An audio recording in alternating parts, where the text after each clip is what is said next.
ناظرین، آپ نے دریائے نیل کا نام تو سن ہی رکھا ہوگا۔ دنیا کا سب سے طویل دریا یہی ہے۔ یہ بر اعظم افریقہ میں واقع ہے۔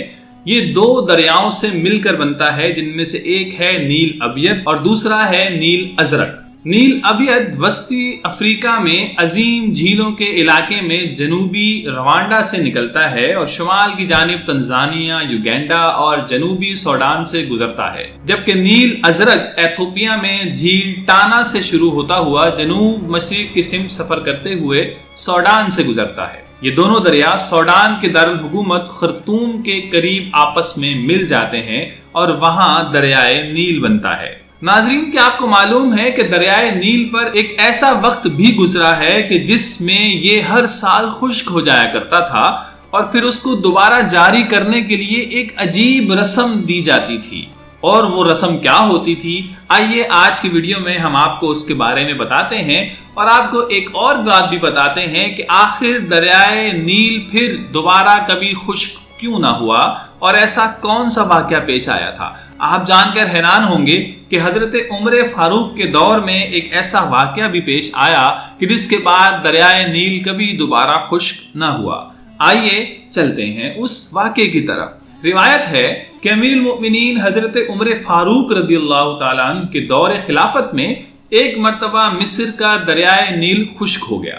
مصری باشندوں نے اس وقت کے وہاں کے مسلمان گورنر حضرت عمرو بن عاص رضی اللہ تعالی عنہ سے فریاد کی اور ان کو بتایا کہ مصر کی تمام تر پیداوار کا دار و مدار اسی دریائے نیل کے پانی پر ہے۔ اے امیر، اب تک ہمارا یہ دستور رہا ہے کہ جب کبھی بھی یہ دریا سوکھ جاتا تھا تو ہم لوگ ایک خوبصورت کنواری لڑکی کو اس دریا میں دفن کر کے دریا کی بھینٹ چڑھایا کرتے تھے تو یہ دریا دوبارہ جاری ہو جایا کرتا تھا۔ اب ہم کیا کریں؟ کیونکہ اسلام تو اس چیز کی اجازت دیتا نہیں ہے اور اسلام کی حکومت اب اس علاقے میں ہے، اب ہمیں کیا کرنا چاہیے؟ حضرت عمرو بن عاص یہ سن کر خود جب کوئی فیصلہ نہ کر پائے تو انہوں نے جواب دیا کہ ارحم الراحمین اور رحمت للعالمین کا رحمت بھرا دین ہمارا دین اسلام ہرگز کبھی بھی اس بے رحمی اور ظالمانہ فعل کی اجازت نہیں دے سکتا، لہذا تم لوگ کچھ انتظار کرو، میں دربار خلافت میں یعنی حضرت عمر فاروق کے دربار میں خط لکھ کر دریافت کرتا ہوں، وہاں سے جو حکم مجھے ملے گا ہم اس پر عمل کریں گے۔ چنانچہ حضرت عمرو بن عاص نے ایک قاصد کو خط لکھ کر دیا اور وہ قاصد گورنر کا خط لے کر مدینہ منورہ دربار خلافت میں حضرت عمر فاروق رضی اللہ تعالی عنہ کی بارگاہ میں حاضر ہوا۔ امیر المؤمنین حضرت عمر فاروق نے گورنر کا وہ خط پڑھا تو جواباً انہوں نے دریائے نیل کے نام ایک خط تحریر فرمایا۔ کتنی حیرانی کی بات ہے کہ خط جو ہے وہ گورنر کی طرف سے آتا ہے اور دریائے نیل کے حوالے سے آتا ہے اور جواب گورنر کو نہیں بلکہ دریائے نیل کو لکھا جا رہا ہے۔ یہ ہے صحابہ کرام کے اختیارات، یہ ہیں حضور کے غلاموں کے اختیارات، تو حضور کے اختیارات کا کیا عالم ہوگا۔ بہرحال حضرت عمر فاروق نے وہ خط تحریر کیا دریائے نیل کے نام۔ اس خط کا مضمون یہ تھا کہ اے دریائے نیل، اگر تو خود بخود جاری ہوا کرتا تھا تو ہم کو تیری کوئی ضرورت نہیں ہے، اور اگر اللہ تعالیٰ کے حکم سے جاری ہوتا تھا تو پھر اللہ تعالیٰ کے حکم سے جاری ہو جا۔